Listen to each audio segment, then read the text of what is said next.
Episode की शुरुआत में हमें ग्रैंडपा मैक्स की प्लम्बर शॉप को दिखाते हैं, जहां पर कोई छुपते छुपाते घुस रहा था। वो सीक्रेट रास्ता ढूंढकर प्लम्बर बेस में घुस जाता है और उसी बेस में बेन क्रोमास्टोन एलियन बनकर दो गैल्वेनिक प्लम्बर्स के टेस्ट में मदद कर रहा था। वो शख्स उनसे भी छुपते छुपाते हुए बेस के रिकॉर्ड रूम में आ जाता है और वो शख्स कोई और नहीं था, वो था खाइबर द हंटर।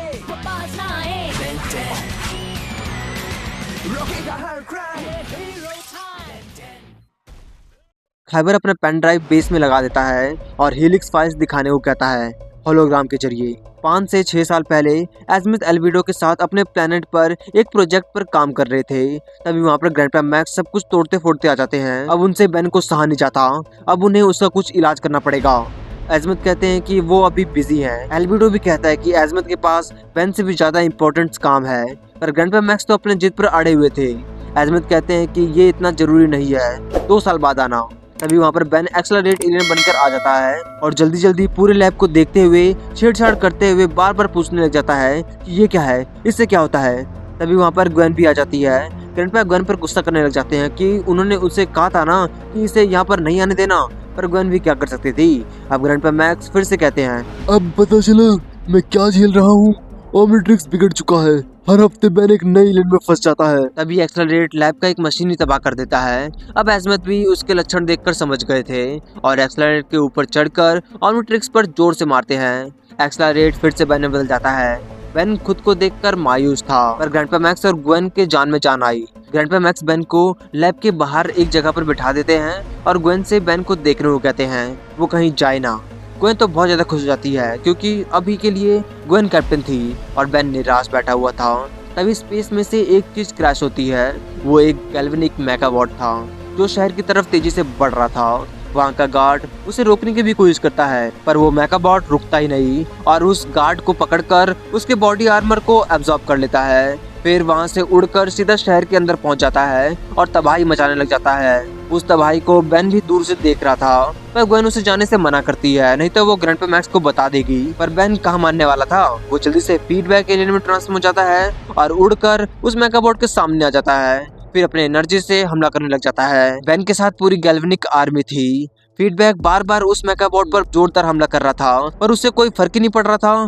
तभी मौका देखकर मेगाबॉट फीडबैक को पीछे से पकड़ लेता है और कहता है कि उसे ओमनिट्रिक्स चाहिए। तभी फीडबैक कहता है, तुम ही नहीं, सभी को चाहिए मिस्टर, लाइन में आओ। फिर अपने एक डेंटिकल से उसे एब्जॉर्ब करके उसे दूर फेंक देता है। फिर उसके पास आकर उसकी सारी एनर्जी एब्जॉर्ब करने लग जाता है। तभी अचानक ओमनिट्रिक्स फिर से डाउन हो जाता है और फीडबैक फिर से बेन में बदल जाता है, लेकिन उस मेगाबॉट को कुछ भी नहीं हुआ था।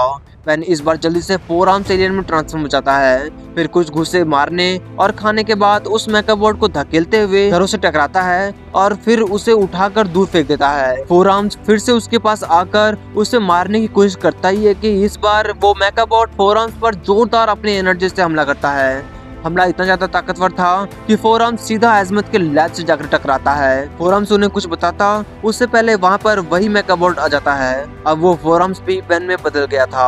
वो मेगाबॉट कहता है, तुम मुझे अपग्रेड करने वाले थे, तुमने कहा था तुम मुझे बाकी जैसा बनाओगे, तुम्हारे झूठ से मैं तंग आ गया हूँ। तभी एल्विडो उस पर गुस्सा करते हुए कहता है कि वो एज़मिथ से ऐसे बात नहीं कर सकता। वो तुम्हारे लिए रात दिन मेहनत कर रहे हैं एक सेकेंडरी हीलिक्स बनाने के लिए। वो मेगाबॉट उस हीलिक्स की तरफ बढ़ने लग जाता है, उसे वो चाहिए था। पर एल्विडो हंसते हुए कहता है कि उस जैसा कम अकल क्रिएचर ऐसी मशीन को चलाना सीख ही नहीं सकता। एज़मिथ उन्हें समझाने की भी कोशिश करते हैं कि सेकेंडरी हीलिक्स पूरा नहीं हुआ है, उस अधूरे मशीन को इस्तेमाल करने पर बहुत बड़ी तबाही हो सकती है। उसकी मदद करने के लिए एज़मिथ को और समय चाहिए। पर मेगाबॉट कहता है कि अब उनका समय खत्म हो चुका है और उस हीलिक्स को पेट में छुपाकर एल्विडो को पकड़कर वहाँ से उड़ जाता है।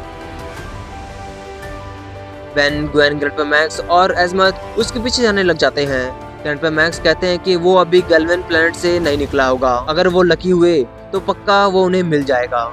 एज़मिथ कहते हैं कि उन्हें लक की जरूरत नहीं, वो मेगाबॉट गैल्वेन मून की तरफ बढ़ रहा होगा। ग्रैंडपा मैक्स पूछते हैं कि आखिर उसे कैसे पता, ये तो बहुत लंबी कहानी है। एज़मिथ के मुताबिक अब ग्रैंडपा मैक्स एज़मिथ और बेन से शिप में बैठने को कहते हैं, पर ग्वेन नहीं, क्योंकि शिप में सिर्फ 3 जनों की सीट थी। ग्वेन को बहुत बुरा लगता है, पर फैसला तो हो गया था।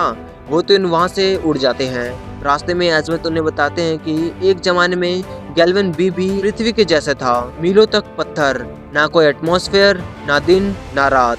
वहीं पर एजमत एक नई स्पीसीज को जन्म देने के लिए एक्सपेरिमेंट कर रहे थे, पर गलती से उन्होंने एक नए टेक्नो ऑर्गेनिक स्पीसीज को जन्म दे दिया, गैल्वेनिक मेगावॉट्स। उन्होंने एजमत और गैल्वन की मदद से कुछ ही समय में अपनी पूरी कौम को बना ली। वो बहुत अमन पसंद थे। तभी एजमत एक और मेगावॉट को बना रहे थे, लेकिन वो मेगावॉट अधूरा था।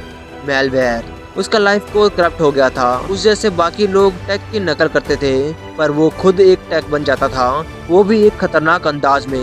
एजमत सालों से उसी को ठीक करने की कोशिश कर रहे थे। तभी शिप के होलोग्राम के जरिए ग्वेन लाइव आ जाती है। ग्वेन ने एजमत के मशीन से जुगाड़ किया था। एजमत बताते हैं कि अपना लाइफ को दोबारा लिखने के लिए मेलवेयर शायद पुराने हीलिक्स को नए वाले से एक्सचेंज करने वाला है। ग्वेन बताते हैं कि अगर कुछ गड़बड़ हुआ तो पूरा प्लेनेट तबाह हो सकता है, मतलब अब उन्हें जल्दी करना होगा। अब तो मेलवेयर ने प्लेनेट के बाकी मेगावॉट्स को भी जमा दिया था, पर वो लोग मरे नहीं थे। एजमत कहते हैं कि उन्हें बचाने के लिए उन्हें ग्रैंडपा मैक्स के पावर सप्लाई की जरूरत पड़ेगी।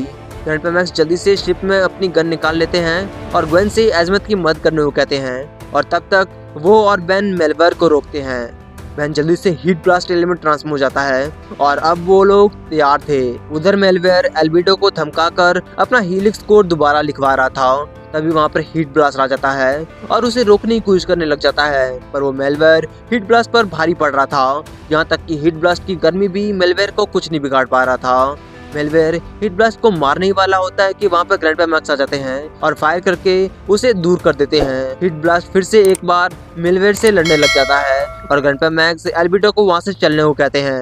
एल्बिडो कहता है कि अब बहुत देर हो चुकी है, अगर उसने प्राइमरी हीलिक्स के साथ लिंक पूरी नहीं किया तो सेकेंडरी हीलिक्स बेकाबू हो जाएगा और मून को तबाह कर देगा, और फिर जल्दी से उस हीलिक्स को ऑन कर देता है। मेलवेयर ये देखकर बहुत ज्यादा खुश हो जाता है और उस मशीन के रॉड को पकड़कर एनर्जी एब्जॉर्ब करने लग जाता है। अब हीट ब्लास्ट भी बेन में बदल गया था। बेन को लगता है कि क्या मेलवेयर सच में जीत गया, लेकिन एल्बिडो थोड़ा इंतजार करने को कहता है। मेलवेयर एनर्जी बहुत ज्यादा एब्जॉर्ब कर लेता है, जिसके कारण मेलवेयर हीलिक्स के साथ वहाँ से गायब हो जाता है। बेन बहुत ज्यादा खुश हो जाता है और खुद की तारीफें करने लग जाता है कि जब वो और ऑमनिट्रिक्स मिलकर पागल एविलियन से लड़ते हैं तो जीत पक्की होती है। तभी एल्बिडो कहता है, एक्चुअली उसे हराने वाला मैं था। जब उस मेगामॉर्फ ने उस कंट्रोल रोड को छुआ तो मैंने दोनों हीलिक्स के पावर साइकिल को संभाल लिया और एक ओवरलोड तैयार किया। तो क्या ख्याल है ऑमनिट्रिक्स बॉय? बेन कहता है कि अब तो उसे गुस्सा आ रहा है। तभी वहाँ चारों तरफ बिजली फैलने लग जाती है और मलबे के अंदर से मेलवेयर बाहर निकलता है। अब सही में उसका लाइफ कोड बदल गया था। मेलवेयर कहता है, मुझे अपने अंदर बहुत ज्यादा पावर महसूस हो रहा है। एजमत को लगा मुझ में कमी है, इसलिए उसने मेरा नाम मेलवेयर रखा, लेकिन कमी मुझ में नहीं दूसरों में है। वो इधर उधर छुपते रहते हैं, दूसरी चीजों की कॉपी करते हैं और उसे चेंज करते हैं, लेकिन मैं दूसरों की क्रिएशन अपग्रेड नहीं करता, और इसलिए मैं खुद को एजमत की सबसे बड़ी क्रिएशन से अपग्रेड करूंगा। उसका मतलब ऑमनिट्रिक्स से था।